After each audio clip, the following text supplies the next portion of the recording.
Hello, my name is Veronica, and welcome to the Learning Lab, episode number 65, Zachary's Dino book revealed. Just come on into the lab and let me talk to you about what I had to do and regroup with while putting together this book. So here's the book. I did create the Shrinky Dinks to hang from here and also his title, but I didn't put it together because I'm going to have to modify this book by making it smaller. Once I went to bind it and everything seemed to fit perfectly, but after opening the pages and going through, there was just not as much space as I would have wanted, and that was probably because I had so many layers of paper included. Now, one thing I would do differently is putting on this cover.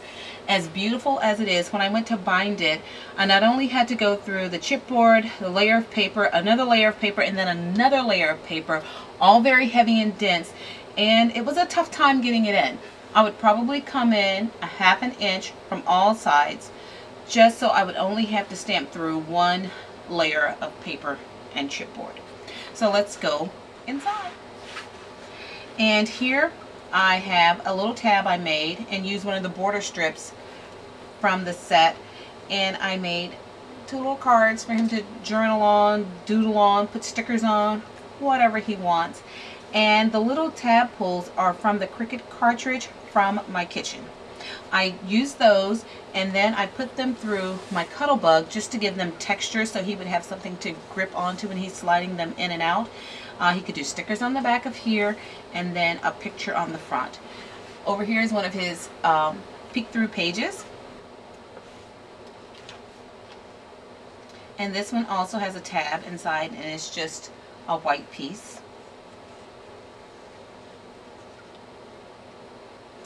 And then over here is that dinosaur page that I had to piece together because although I was cutting it, I think at 7.5, the Cricut was not cutting it at 7.5. And then I had a viewer who sent an email and suggested that I try real dial size on the Gypsy, and duh, I did, and it worked. So thank you very much. Over here is another tab. I did it double-sided. This one was from a punch. I put it through the Cuttlebug and just kind of distressed it up with some Tim Holtz Distress inks. I wanted to give him enough breathing room of free space, so I did leave some blank ones. Here is another tab that pulls out and slides in just to do some drawing or journaling on. One more peekaboo page. And I tried to just stamp a scene here, and he could let the dinosaurs romp and roam and play. This one I just put a square in the corner, stamped both sides of this, and just placed it into the tab. Some more breathing room. Now I think this is what caused the majority of my angst in trying to get this thing put together. As much as I love this, it is very thick. I think when I make his second one, I'll duplicate this page and make another one. But it should be okay because I don't plan to do as many tabs and pullouts. I'll give him more blank free space pages. And here I love the layered see-through look on this volcano that I cut from the Dinosaur Tracks cart. I cut it twice and ran it through the Cuttlebug and then just kind of put on my little lava coming out. So when you turn it, you have the same thing on the other page. I put another little tab here and just put in some more little pull-out elements for him. Turn this page, and these I stamped this on the back, but the other side looks just like this. So something different for him to look at, and I left this so that he could use some of those stickers from the kit to dress it up however he chooses.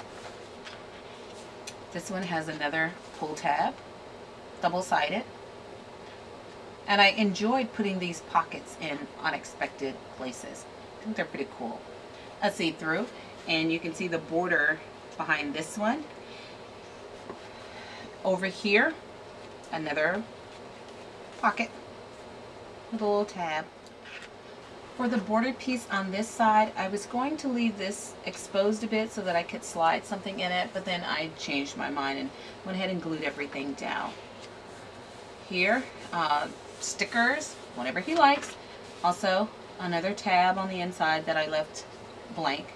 It's going to emboss this with something just to rough it up a little, but I like the way this EK Success Dinosaur Edge Punch turned out, so I left it, and I didn't cuddle bug this or anything. I'm going to leave that for him. Maybe he can give him some eyes and decorations of his own.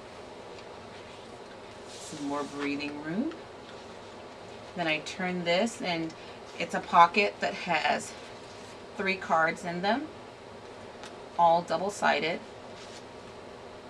for him to decorate. When I break this out into 2 separate books, I'm really going to be mindful of how many pockets, pullouts, and tabs are in each so that it doesn't get too bulky like this one did. And then for the final page, I had these 2 left over. I couldn't decide which one I wanted to use, and that's when I realized that my book was too big and I was going to have 2 books. So I thought, okay, I'll leave one in this one and I'll use one for the other one. So there you go. The trouble came in was when I went to close this. As you see, it doesn't want to close. And that's when I realized, oops, too many pages. So what I'm going to do is break this down into 2 separate books. I really don't think he's going to mind. And when I get that done, I probably won't make another vid. I'll snap pictures and put it on my blog, or you might be able to catch it on his channel, What's in Zach's Sack, and maybe he'll share with you some of the things that he will have done with his dinosaur book. There were some other papers to this set that I would love to have had that were not offered by Crafty Steels, and my friend Holly, who's traveling, said, I'm going to go past an archiver's. You want me to look for you? I said, would you please? And she did, and this was one, I think it's the Dinosaur Stomp, that was not in the Crafty Steels kit. So I said, I went online, looked at it, and I said, could you please get me about 6 or 7 sheets of that? And so she did. So when I break this down into his next book, I think I'll have this for my front cover, and then this will go on my back cover on the inside. So this will be the front, and then back cover inside, I think I'll use the stripes. And on this one, I used the stripes here going that way. I think what I'll do is pull in one of these. The one I use for his cover will be the inside of the next one. I'm really excited.